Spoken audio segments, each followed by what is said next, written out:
to the channel, everybody. Today's video is going to be a little bit different than what I normally do. I'm not going to be doing any physical work on the car today. I'm still waiting for a few parts to come in. I'm waiting for my cam position sensor, crank position sensor. I'm waiting on the new card style MAF. And that's about it to button up the engine. I think this would cause my, this will solve my no start issues. Car crank's fine. I have fuel. I'm actually still waiting on a little gauge so I can see what my fuel pressure is at, just to make sure it's correct, and if not, I'll adjust it to the correct. But other than that, I think those few things will fix my no start. The reason it's not starting is I'm not getting spark, and I hear through the forums and everything that the crank position sensor could be a very common culprit as to why it might not giving an actual start. But besides the point, in today's video it's going to be a little bit different. I'm going to actually be doing a why an LS swap isn't as hard as you might think. In my time researching and trying to figure out what exactly it was that I wanted to do with the car, whether it would be go JZ or LS, if you're interested in my reasons as to why I went LS over JZ, be sure to let me know in the comments, and I can definitely talk back to you, have a conversation about that on a separate note. But in today's video, I wanted to give 5 reasons that I believe LS swaps aren't as hard as you might think. So my 5 reasons are, number 1 being the availability of the engine. Right off the bat, you've got tons of choices. You can go from aluminum dropouts from Camaros, GTOs, Corvettes, the list goes on. Those ones are going to be on the pricier end of the spectrum. And then you've got your iron blocks that came in every single Chevy truck from like 1997 till now. So they're extremely available. And with them being extremely available, they're very inexpensive. So that's number 1. Number 2 is going to be mounts. So the videos that I watched in my daydreaming and all that stuff over the years, it always seemed as if there wasn't many mounts to choose from. In today's world, there's so many choices to go from. You've got cheap stuff like CX Racing, where you can get universal mounts that'll fit into any chassis, and then you've got the people like LOJ that specialize in putting LS motors in Japanese cars, and then you've got another reputable company in ISR. So those are the 2 big companies that I see that make things available. I'm leaning more towards LOJ because they've got cars that make 800 horsepower. Like, they're a well-known shop and they've did it time and time and again, and you don't see anything normally going wrong. And then you've got ISR. I feel as if ISR is a little newer to the LS swap game, but those are your 2 big places you'd want to go for mounts. Number 3 is going to actually be your transmission and clutch that you decide to go with. Right off the bat, you're going to have 3 main options to go with. You're going to have your T56, which comes on LS cars. It's a 6-speed manual. You've got your CD09, which comes out of the 350 and G35 from 06 to 08, I believe, are going to be the years for the CD09.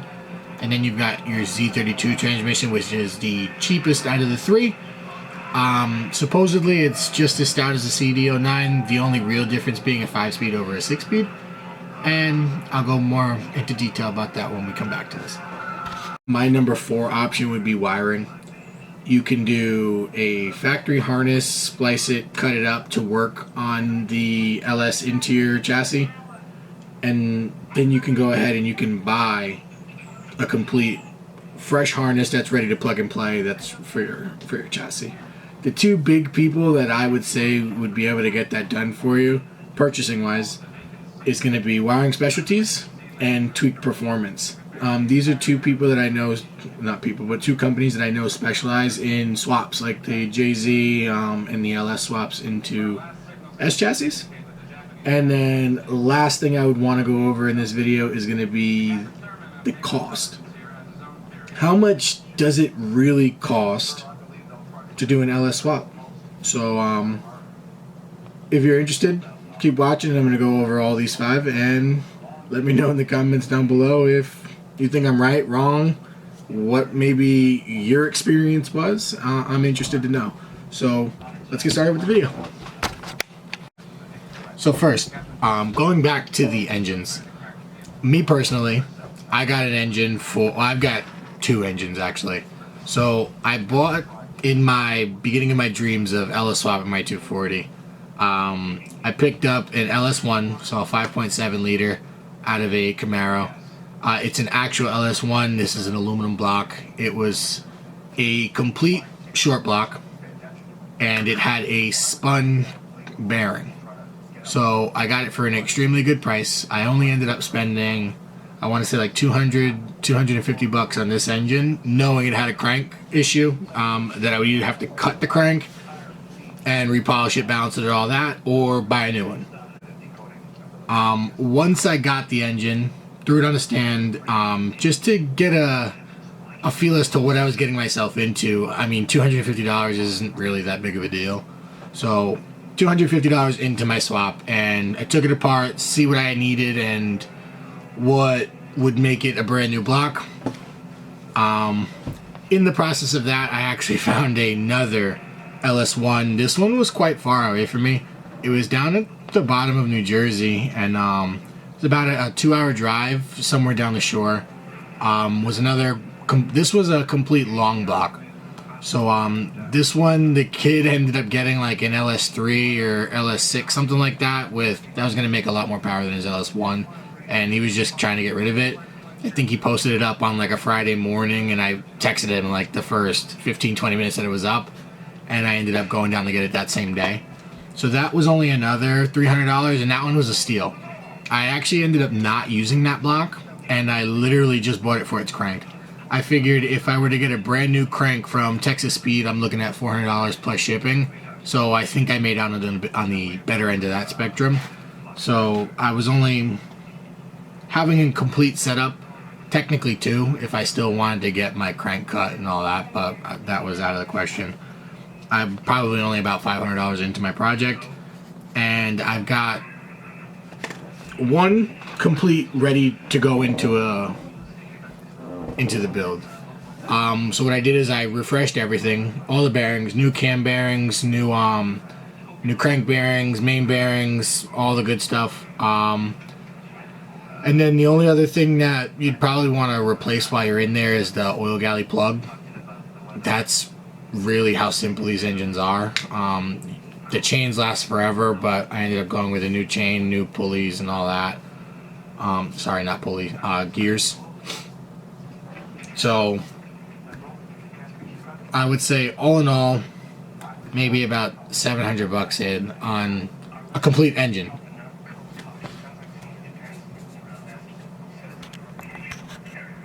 The second part of my list is going to be going over the mounts. So I personally went with LOJ for all of my mounts. They're a company that specializes in swapping LS's into 300ZX's. They can get you a kit from everything to literally throw an LS into your 300ZX in a day. So they can get you everything top to bottom to finalize that all in a day. I ended up going with their mounts.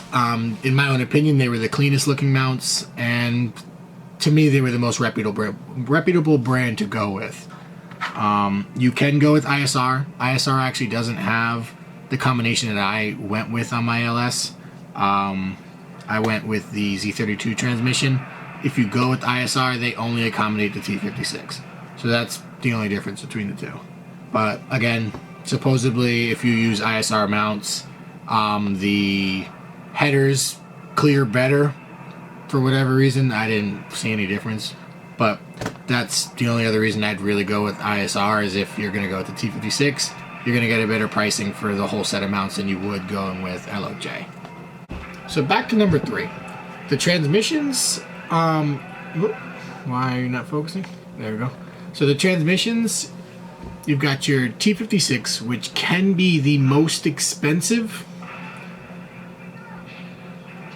or come very close to tie with the CD09. The reason why I say that is the T56, the only thing you're going to have to modify is going to be your clutch lines to make sure that they work with the master cylinder, and that's really the only difference to have it work inside of your car. With that being said, if you go with the CD09, and the Z32 transmission, actually, you're going to have to get an adapter kit. And there's a couple of big companies that do adapter kits. I would say the coolest one for the CD09 is going to be the Collins adapter kit, where you actually cut the front half of the bell housing off of the CD09 and you're converting it to a LS style bell housing, and it bolts right up to the LS engine. Second is going to be the choice that I ended up going with for my Z32 transmission, was the LOJ kit. The LOJ kit comes with a 30-pound billet flywheel. It comes with the billet adapter kit, and it bolts up pretty nicely onto the engine itself. So if you get a T56, you can probably snag one from anywhere between $1,000 to $1,800 for a decent condition one. And you're probably gonna have to put another $200 into it to convert those lines to the clutch master cylinder to work correctly. Then onto your CD09. CD09 you can find anywhere between $600 to about $1,200 on the better end of the spectrum. But if you're on the better end of that spectrum and you're spending $1,200, you might as well spend $1,700 and get a brand new one straight from Nissan. And then the cheapest option, you've got your Z32 transmissions that you can find anywhere from $200 to $500 for a really good condition one. For those last two options, you're gonna have to buy an adapter kit, and those adapter kits can be quite pricey, and it kind of brings you about even across the board, if not more expensive, specifically with the CD09. If you're going with the Z32 transmission, if you can get one cheap, the adapter kit's about $1,000 from LOJ. I think ISR's is a little more expensive, and you're not getting much more with ISR. So you're probably going to be looking at $1,000 to $1,200 for the adapter kit itself. And what it does is adapter plate bolts up to the back of the LS engine, and you literally connect your transmission to the billet flywheels that are included in these kits, and that's really it. So I'll give my total cost breakdown at the end of this video on my last section in part 4, which is the wiring. With wiring, you can do one of two options.